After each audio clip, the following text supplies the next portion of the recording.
पिछले कुछ दिनों से कश्मीरी माइग्रेंट टीचर्स जो दिल्ली में आए हैं उन पर बहुत राजनीति चल रही है।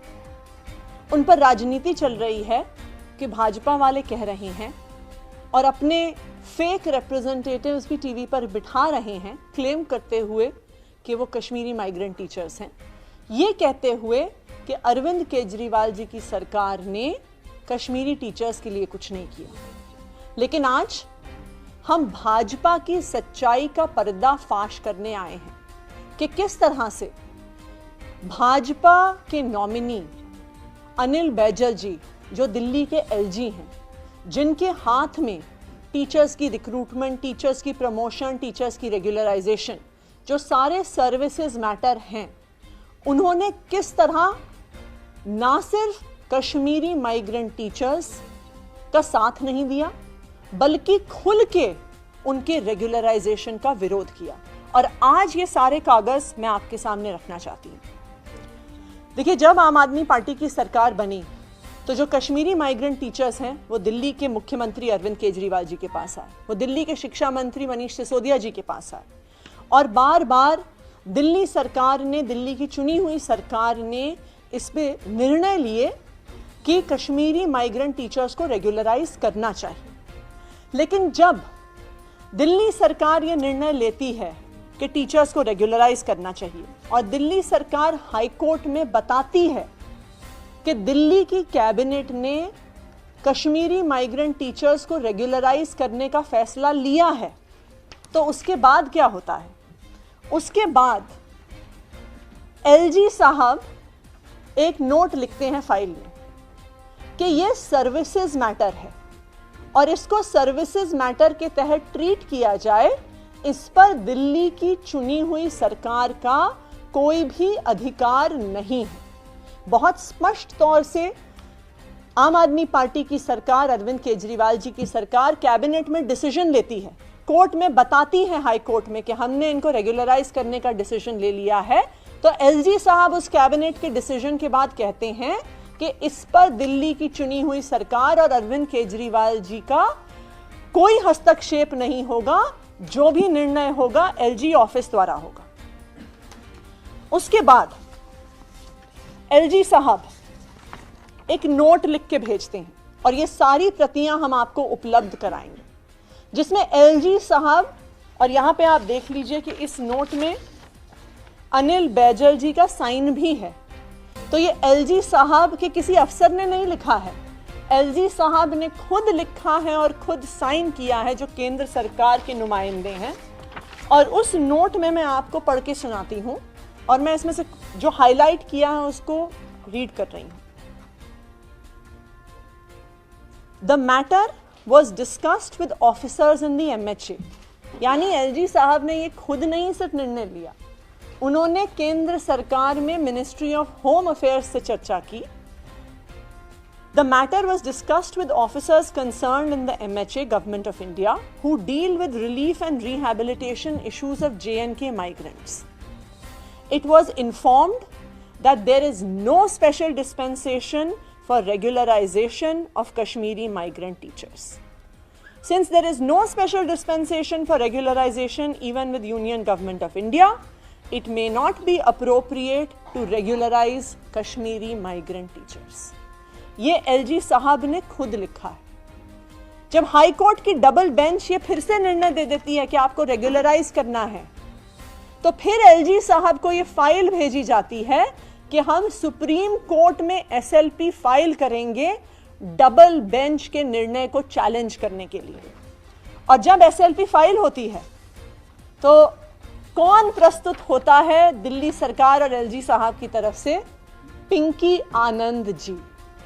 पिंकी आनंद जी, जो भाजपा की लीगल सेल की अध्यक्ष हैं, जो भाजपा की प्रवक्ता हैं, जो भाजपा का पक्ष रखने के लिए अक्सर टीवी चैनल्स पर आती हैं। तो आज ये सारे कागजात देख के एक चीज स्पष्ट हो जाती है। कल तक हम ये कह रहे थे कि भाजपा ने, केंद्र सरकार ने कश्मीरी पंडितों के लिए कुछ नहीं किया, लेकिन आज हम उस स्टेटमेंट को मॉडिफाई कर रहे हैं। आज हम ये कह रहे हैं कि पिछले 8 साल में, जब से केंद्र में नरेंद्र मोदी जी की सरकार है, भाजपा ने कश्मीरी पंडितों के रिहैबिलिटेशन का विरोध किया है, उसके खिलाफ काम किया है, उनकी नौकरियां पक्की होने में हर अड़चन डाली है। भाजपा ने पिछले 8 साल में कोई कसर नहीं छोड़ी कि जो एक छोटी सी चीज थी कि जो ये सिर्फ 233 कश्मीरी माइग्रेंट टीचर थे, जो उनको पक्का करने की अपॉर्चुनिटी थी, जो इतना दुख दर्द देख के दिल्ली आए थे, उनकी रेगुलराइजेशन का बीजेपी ने विरोध किया। तो ऐसा अब नहीं है कि बीजेपी ने भाजपा शासित अपने एलजी साहब से, ऐसा नहीं है कि उन्होंने कुछ नहीं किया। भाजपा ने कश्मीरी पंडितों के पुनर्वास का, उनके पक्के होने का, उनकी जिंदगियां नॉर्मलाइज करने का विरोध किया। सौरभ जी। हेलो। ये मसला परसों से शुरू हुआ है और आपको बहुत कम लोगों को जानकारी होगी कि कश्मीरी माइग्रेंट्स की ये जो प्रॉब्लम थी, इसको दिल्ली की चुनी हुई सरकार ने सुलझाया था और इसको रेगुलराइज किया, क्योंकि अरविंद केजरीवाल ने इसका कोई ढिंडोरा नहीं पीटा, मनीष सिसोदिया जी ने कोई ढिंडोरा नहीं पीटा कि हमने कश्मीरी माइग्रेंट्स के लिए ये किया। एक साधारण सी बात थी, हमने की, हमारा काम था। ये मामला क्यों आया? ये मामला तब आया जब कश्मीरी माइग्रेंट्स की चर्चा करते हुए अरविंद केजरीवाल जी ने कहा कि हमने 25 साल से भटकते हुए, दर दर की ठोकर खाते हुए कश्मीरी माइग्रेंट्स की समस्या का सलूशन हमने किया। और इसके अवज में भारतीय जनता पार्टी ने क्या किया? उनका आरोप क्या है? उनके 2 आरोप हैं। उनका पहला आरोप यह है कि उन्होंने एक झूठी फेक प्रेस रिलीज तैयार की, फैब्रिकेट की, जिसको करने में मास्टर है। जो एक दिलीप भान नाम के एक आदमी के नाम से प्रेस रिलीज हो गई। गवर्नमेंट स्कूल टीचर्स एसोसिएशन, जिसको इनके मेंबर ऑफ पार्लियामेंट, इनका आईटी सेल और इनके लोगों ने प्रचारित करना शुरू किया कि साहब, गवर्नमेंट टीचर एसोसिएशन जो है कश्मीरियों की, वो कह रही है कि अरविंद केजरीवाल की सरकार ने हमारा कुछ नहीं किया, ये तो कोर्ट ने किया। यही हुआ। आज हम आपके सामने गवर्नमेंट स्कूल टीचर्स एसोसिएशन असली का प्रेस रिलीज रख रहे हैं, जिसमें वो कह रहे हैं कि जो प्रेस रिलीज कर भारतीय जनता पार्टी वाले घुमा रहे हैं, जिसपे कई टीवी चैनलों ने बहस चला दी, वो नकली है। जिस आदमी ने वो प्रेस रिलीज दी वो नकली है, वो पूरा का पूरा लेटर हेड नकली है, सब कुछ नकली है। पहली चीज तो ये।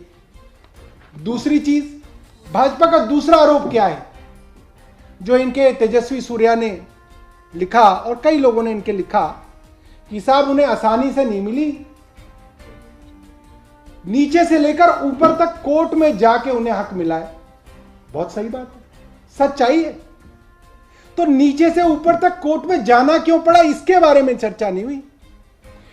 हाई कोर्ट में क्यों जाना पड़ा, डिवीजन बेंच में क्यों जाना पड़ा और फिर सुप्रीम कोर्ट में क्यों जाना पड़ा? इसलिए जाना पड़ा कि अरविंद केजरीवाल की चुनी हुई सरकार ने 2017 में हाई कोर्ट के अंदर यह अंडरटेकिंग दे दी कि हम कश्मीरी पंडितों को दोबारा से यहां पे रेगुलराइज करने के लिए पॉलिसी ला रहे हैं। यह बाकायदा हाई कोर्ट के ऑर्डर्स के अंदर है। हमारे वकील संजय घोष ने यह अंडरटेकिंग दी, हमारे दूसरे वकील संतोष त्रिपाठी जी ने अंडरटेकिंग दी, और फिर एलजी हाउस में खलबली मची। उन्होंने हमारे वकीलों को हटा के अपने वकील लगाए। उन्होंने ये नोट लिखा कि ये मामला सर्विसेज का है, लिहाजा अब एलजी ऑफिस इसको देखेगा।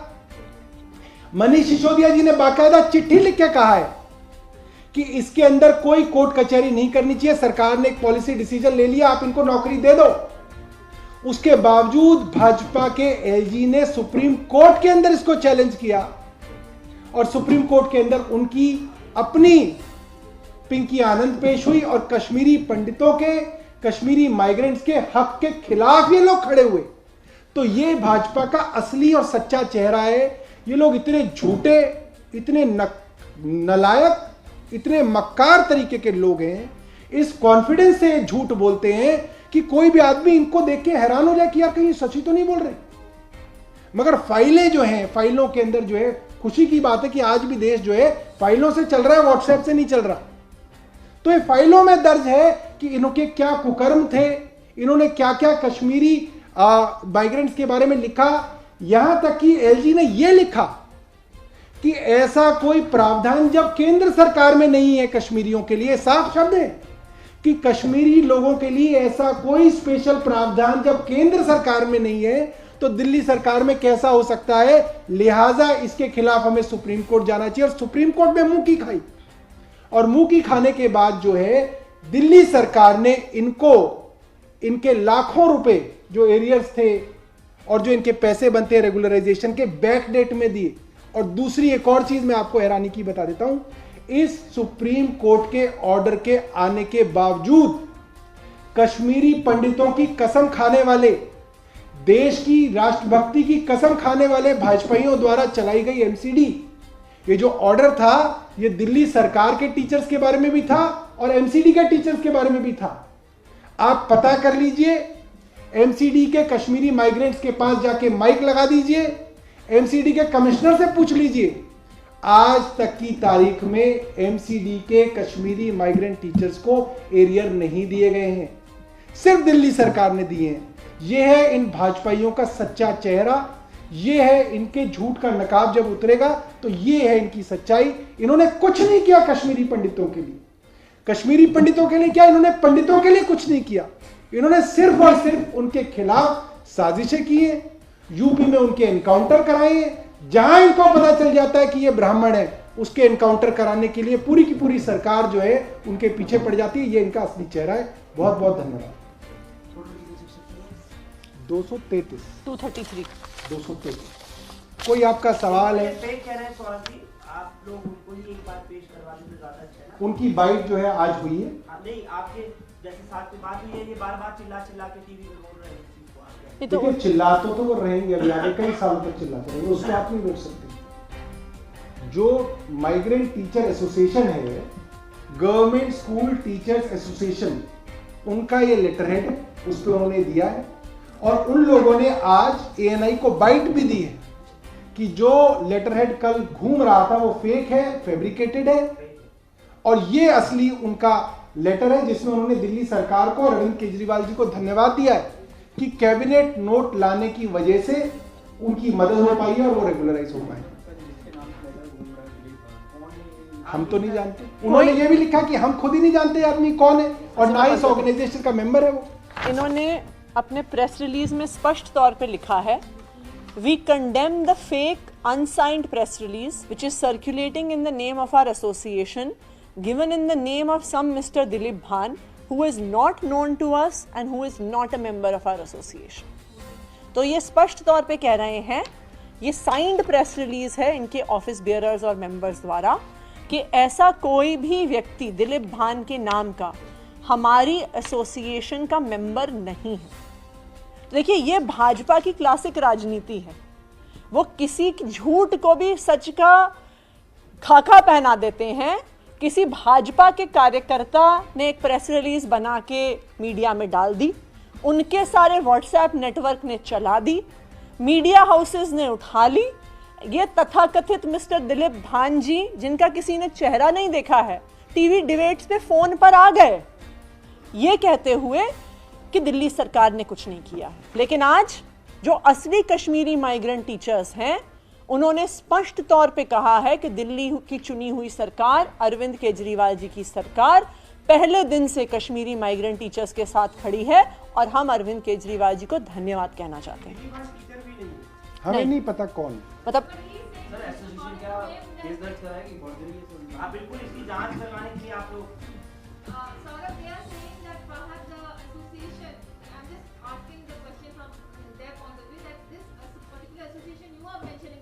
नो मैडम, आज मैं आपको बताता हूँ, आप ये हाई कोर्ट के और सुप्रीम कोर्ट के ऑर्डर्स देखिएगा।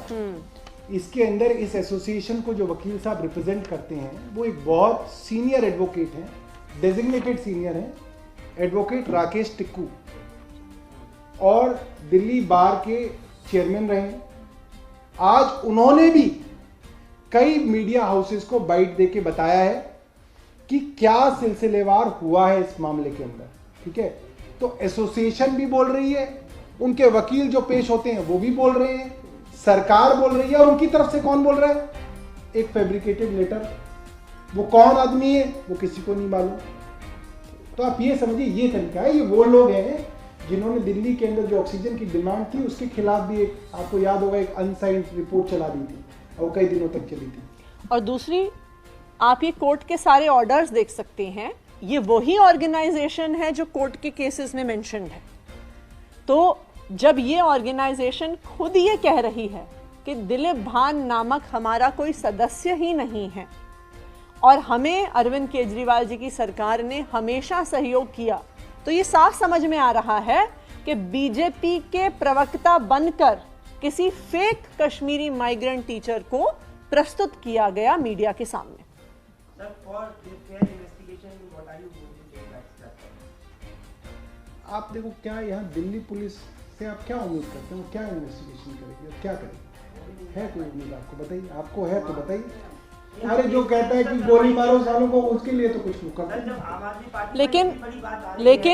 लेकिन मेरा यहाँ पे सारे मीडिया के सीनियर सदस्य बैठे हैं।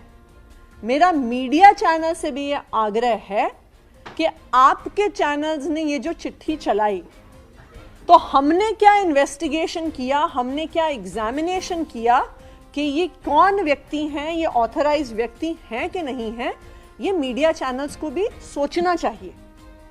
मीडिया चैनल्स को सारा देश देख रहा है। आप पर एक बहुत जिम्मेदारी बनती है कि जो कागजात, जो सूचना आप अपने टीवी चैनल्स पर चलाएं, उसकी जांच और उसकी इन्वेस्टिगेशन करना तो आपकी जिम्मेदारी है। नहीं, सबने नहीं चलाया, किसी ने चलाया। मतलब जिसने चलाया उसको पता है।